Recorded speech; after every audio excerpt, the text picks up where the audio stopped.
So fun when things cancel.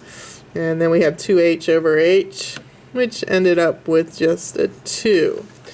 Alright, so the difference quotient for f of x equals 2x is 2. And that will actually mean a lot more to you who take calculus than those who don't. You know how to find the difference quotient. Alright, I'd like to show you one more example. And I want you to write these in your comp book. And then I'll assign you some. Alright. Where is my video spot? Alright, the function for f of x equals this time x squared minus 4x plus 7. And it doesn't have to look like this. It can have square roots in it. It can be any function that we could think of. I'm just giving you an example. I want you to find the difference quotient. So I'm going to write out what the difference quotient is. F of x plus h minus f of x divided by h divided by h. This is the difference quotient. So I could say for this function, f of x equals x squared minus 4x plus 7, find the difference quotient, and you would know this by heart. I'm writing it out for you right now. And while I'm mentioning it, there are other difference quotients. So this is a very, very common one that we're going to practice. And you'll see when you do your assignment that they'll ask you to find other difference quotients. But since I'm not there, I will just ask you to use this difference quotient for all the problems in the book. Alright, so let's do this one. So to find the difference quotient, we just start here, and this says, here's the function. Let's see if I can get it both in at once. I'm going to put x plus h into this function. So this function takes whatever I put in it, squares it, subtracts 4 times it, and adds 7. So what am I putting into it? I am putting in, this function is asking me to put in x plus h. So f of x plus h turns out to be x plus h quantity squared. So the x plus h took the place of the x. Minus 4 times x plus h plus 7. So do you see this whole function? I redid it. Instead of with an x, I did it with an x plus h. So that's what came out.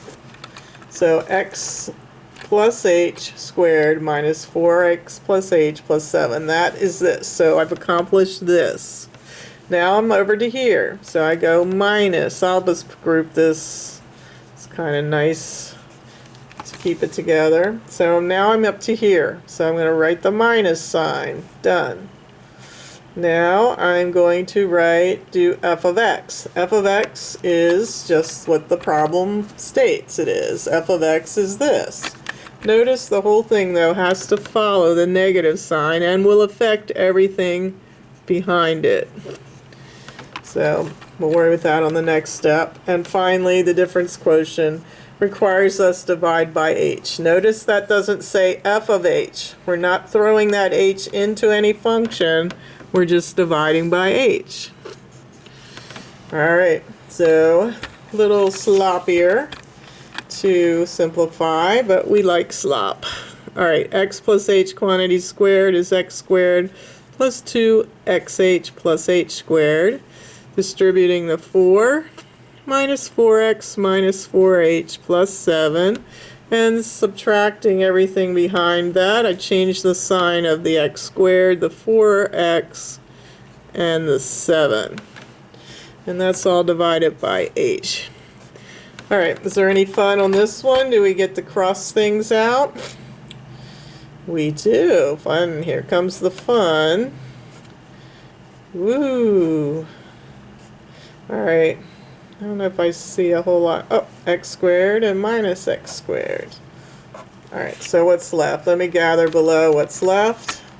2xh plus h squared minus 4h over h. Now I notice each of those terms has an h in it, so I can divide or reduce by a factor of h. 1h, 1h, 1h, and 1h. I can only do that if it's in every term, in the top and the bottom. So we have 2x plus h minus 4 left.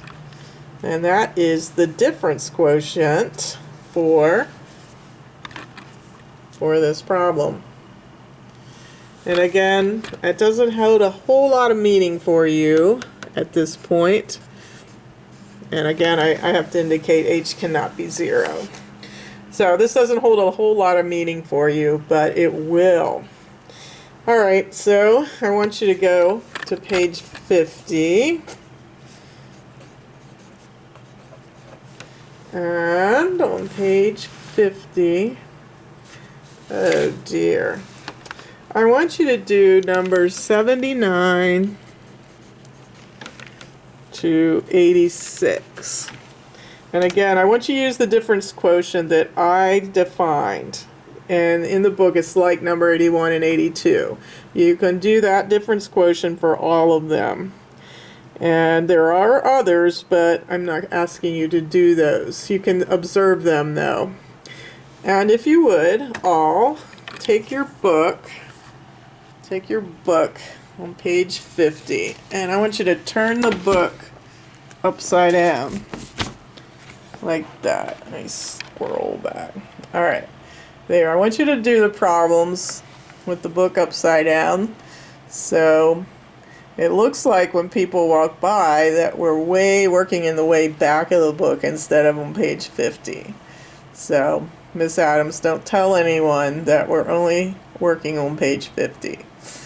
Alright, well, with those instructions and with the encouragement to do your best, please tackle the difference quotient problems. And when you do those, would you please work on that today if there's any time left. And the test is tomorrow. Oh, I said the T word. The closing activity, concluding exercise, is tomorrow. And if we didn't finish these on Monday, we will work on them on Wednesday, which I bet will happen. But I'll be checking in with Miss Adams to see. So that's it for us. Over and out from a happy grandmom. Bye.